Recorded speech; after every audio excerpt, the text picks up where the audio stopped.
All right, so the next section of lesson 4, we're starting to get into now more the physiology and pathophysiology of diabetes. And so the first part we need to understand is the secretion of insulin, so where it all begins. So this next section is going to talk about the beta cell and how insulin is released from the beta cell, because it's going to be important to understand this as we go along and talk about the complications with type 1 and type 2 diabetes and the effect it might have on the pancreas and the secretion of insulin. So here's the pancreas. The pancreas is located right below the stomach here, and here's our liver and the gallbladder that we saw in lesson number 3. Taking a closer look, here's our pancreas. We have the different sphincter of Oddi, the common bile duct. This is the common bile duct, where again you have the bile that comes down into the small intestine with its to help with the forming micelles.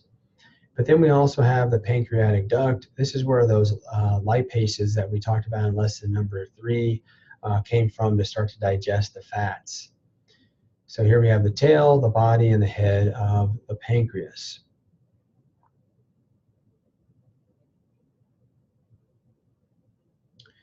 So here's the pancreas in large form, and then looking back, and then more of a closer look, you have the different types of cells. You have the alpha cell, and you have the beta cell. The alpha cell is going to be releasing glucagon, which is used to help lower blood sugar, or excuse me, to raise blood sugar, and then beta cell releases insulin, which is used to lower blood sugar. So alpha cells release glucagon, used to raise blood sugar, and beta cells release insulin, used to decrease blood sugar. So again, in times of insulin release, you have a release of insulin. It goes from the beta cell, insulin goes throughout the blood, goes to the tissues of the body to help get glucose into the cells. We're going to watch, there's a video of the overview of the pancreas that we're going to watch to give a good foundation. It's a little hard to hear, so make sure you turn up your volume.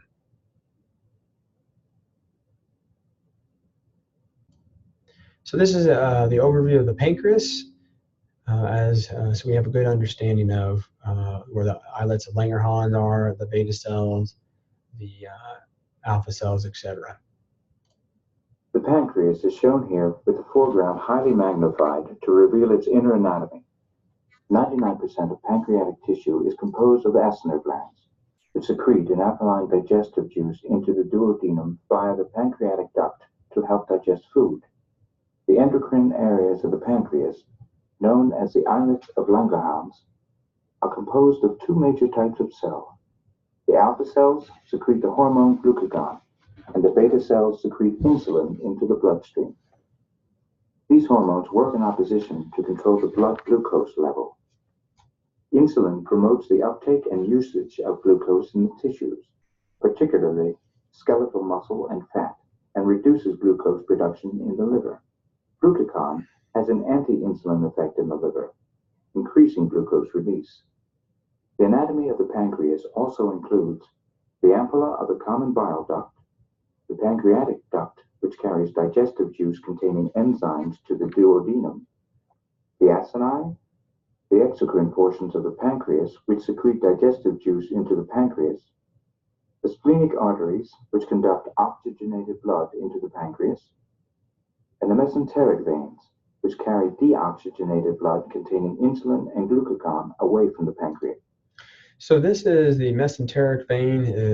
Mesenteric vein is going to be important with carrying both insulin and glucagon away from the pancreas to the rest of the body. And this is where it leaves the pancreas and goes throughout the rest of the body. Yes.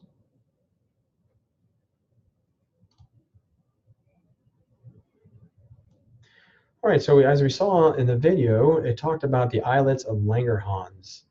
So the pancreas contains these clusters of cells that they call the islets of Langerhans. It contains 3 different types. The alpha cells that produce glucagon, And glucagon is used to glucagon is used to increase blood sugar, so usually it's going to be released after times of fasting. Beta cells that produce insulin, and it's usually released after a meal to decrease blood sugar. And then you have the delta cells that we're not going to talk too much about, where the hormone somatostatin is synthesized, and they help control the secretion of both insulin and glucagon. Our main focus is going to be on the alpha cells and especially the beta cells, and how these two cells are used to help control the minute-to-minute regulation of blood sugar in our metabolism. So here's a look again at the pancreas. You have the islets of Langerhans here containing the beta cells, the beta cells and also the alpha cells. These are going to be considered the endocrine glands that are going to secrete hormones into the bloodstream. Then on the outside, you also have some of the acinar glands and these purple circles here. They're going to be considered exocrine glands, and they secrete their hormones right directly into the small intestine. So think of the acinar as the pancreatic lipases that we talked about in lesson number 3. It was used to form the micelles to digest the fat. So here's the islets of Langerhans underneath a microscope, just another view of it where you have your beta cells that make insulin to reduce blood sugar, and then you have glucagon that is secreted to increase blood sugar. So insulin is going to be released after a meal, and glucagon is going to be released at times of fasting. Let's say at overnight fast. If you haven't eaten for about 8 to 12 hours, your glucagon values will be really high to help get blood sugar into get glucose into your blood. And here's the stomach, and there pylorus, duodenum, and the pancreas. Again, that's just another view of where it's located and what it looks like. So the synthesis of insulin in the beta cell. So we're going to start from the very, very beginning here, talking about the beta cell and how insulin is actually made. There's basically 3 different steps in this in terms of the synthesis of insulin. And this is, you start with pre-proinsulin, then you have proinsulin, and then you have insulin and C-peptide. Well, pre-proinsulin is a long-chain polypeptide produced by mRNA in the rough endoplasmic reticulum. Well, then that pre-proinsulin gets changed into proinsulin. And pre-proinsulin is cleaved immediately after synthesis to proinsulin and is transported to Golgi and packaged into secretory granules. And there, the proinsulin is cleaved into insulin and C-peptide. And here's what it looks like. The structure of proinsulin is here, where you have insulin in yellow, and then the C-peptide, and that's proinsulin. And then insulin is basically just, again, cut away from the C-peptide, and what you're left with now is insulin. Well, how is this formed? Well, here is the beta cell, and you start off here in the nucleus, where you produce messenger RNA for pre-proinsulin. Messenger RNA, think of it as like a blueprint for making something, in this case, pre-proinsulin.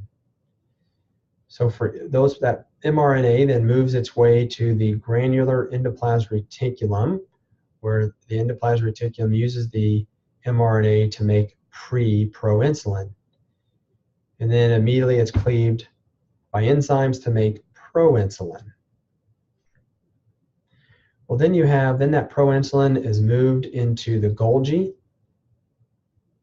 Inside the Golgi, the proinsulin is coated and into the secretory granules. So think about these just vesicles containing proinsulin. And inside these granules, these secretory granules, the proinsulin is going to be changed into insulin by cutting off the C-peptide. And now these secretory vesicles with insulin will make their way to the cell membrane, where they contain insulin waiting for a stimulus to be released. Keep in mind, insulin is going to be stored both by the cell membrane and also towards the center of the beta cell. This is going to be very important later as we talk about the 2 phases of insulin release. So again, take a moment and work your way through these 5 steps about the development of insulin, the making of insulin, starting from the nucleus and ending with the secretory vesicle. All right, so hopefully you've had a good understanding of the synthesis of insulin, making sure that you understand how it's synthesized, starts in the nucleus and makes its way eventually to be stored in secretory vesicles there and by the cell membrane and also in the middle of the beta cell. Again, starts with pre-proinsulin to proinsulin to finally insulin and C-peptide. And then here's the proinsulin with insulin and C-peptide along with now insulin itself. So after you have a making of insulin, how is it released? So here is a beta cell, and this slide depicts an overview of the insulin secretion and how it's going to be secreted into the blood due to an increase in blood glucose levels. So this is what this is going to depict. Just to orient you to this slide, here is again the inside, here's the cell membrane of the beta cell, and on the outside here is going to be the capillary blood. And so we start off with an increase in blood glucose levels, and anytime you have an increase in blood glucose levels, anything that starts to rise above the person's normal range, that's going to cause an increase in the blood sugar, and that increase in blood sugar is going to cause a opening up of these GLUT2 transporters, or think of them more as like channels. So when the glucose levels rise, or blood glucose levels rise, GLUT2 channels will open, and as a result then glucose will enter the beta cell. And immediately upon entering the beta cell, the enzyme glucokinase will add a phosphate, and that traps glucose inside the cell and prevents it from leaving the beta cell. That then will undergo a process called glycolysis, if you may remember that from exercise physiology or anatomy and physiology. And glycolysis is essentially the breakdown of glucose to form ATP. ATP is used for energy in our body. And so as the buildup of ATP occurs, this is going to then close off the ATP-sensitive potassium channels. Normally, in a resting state, potassium is able to escape. However, when a buildup of ATP occurs, it closes these ATP-sensitive potassium channels, and potassium will stay inside the cell. Well, due to an increase in potassium inside the cell, that's going to cause a depolarization of the cell membrane. Depolarization is simply becoming less negative charge. So in this case, what's happening is the normal resting membrane potential is around 60 millivolts, and as a result, the depolarization will take that cell membrane from negative 60 millivolts to a negative 40 millivolts. So it's still negative, but it's now less negative. So depolarization is simply going, the cell membrane, or the charge of the membrane, becomes less negative. Okay? In some cases, it can go positive, but in this case, when we're talking about the beta cell, it's still negative, but it becomes less negative. It moves from minus 60 millivolts approximately to about minus 40 millivolts. Well, what ends up happening now is that depolarization will cause the voltage-gated calcium channels to open. Now, it's important to call it voltage-gated calcium channels because as they now respond to changes in charge. There are other types of channels called ligand-gated that respond to changes in hormone concentration. So in our case, make sure you call them voltage-gated calcium channels because they respond to changes in charge or to depolarization. What happens is this depolarization will cause these voltage-gated calcium channels to open, and calcium that's in the blood and the tissues here in the pancreas will rush in. And what ends up happening here now is they will help facilitate these secretory granules that have insulin and they will help guide those vesicles that containing insulin to the cell membrane of the beta cell, and then now insulin is released into the beta cell, or excuse me, into the blood. So this slide here depicts the 7 steps at which, upon a rise in blood glucose levels, such as after a meal, where you have now a release of insulin. And the idea now is that insulin will circulate throughout the body and help get glucose into the cells, helping reduce blood sugar. So what you need to do now is you need to pause the video and you need to write these steps in your own words. At the same time, you can look on Blackboard, and there's a review on Blackboard for you to practice putting these in proper order. It's important for you to understand this, the release of insulin from the beta cell. So take a moment, pause the video, review, put these in your own steps. You can then check your answers here with the overview of insulin release, as well as also checking on Blackboard. Okay.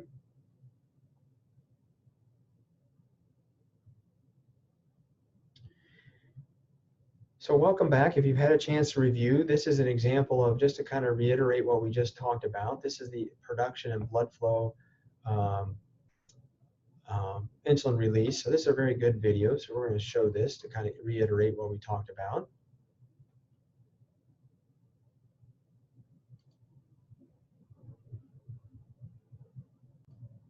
All right, so this video depicts the release of insulin. And what we have here is we have insulin that's coming in. So we're going to start this over here. Let's try this again.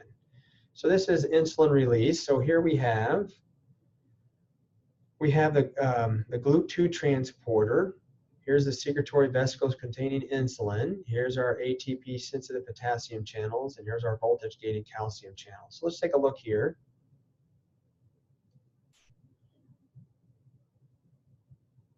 So what we have here, here's our glucose that's coming in, and it's going to go into the GLUT2 transporter, the channel, and it's now going to undergo glycolysis.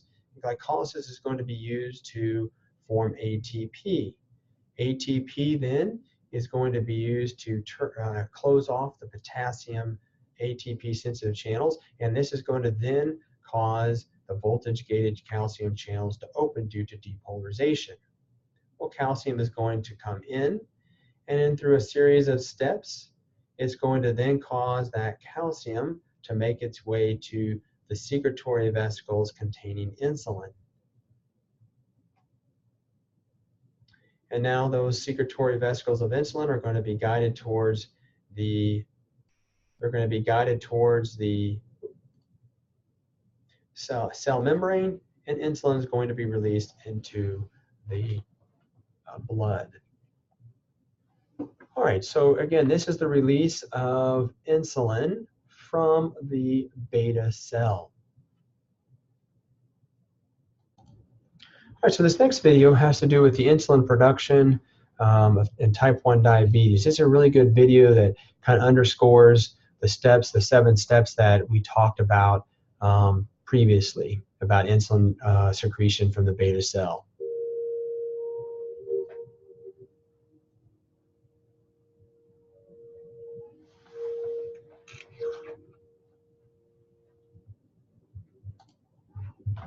Diabetes affects the pancreas, an organ of the digestive system. An important function of the pancreas is to make hormones that regulate blood glucose levels. Insulin is produced by beta cells. So this is a very important illustration. What we have are the islets of Langerhans containing the beta cells here in the purple and the bluish. And then this right here, these worm-like red noodle-like structures are the capillary blood vessels that are coursing through the beta cell. Cluster in groups called islets. Insulin is a hormone that lowers blood glucose levels. After a meal, glucose reaches the pancreas via the bloodstream. So here we have glucose arriving from the bloodstream and it's making its way into the beta cells, islets of Langerhans, And is released from capillaries into the pancreatic tissue.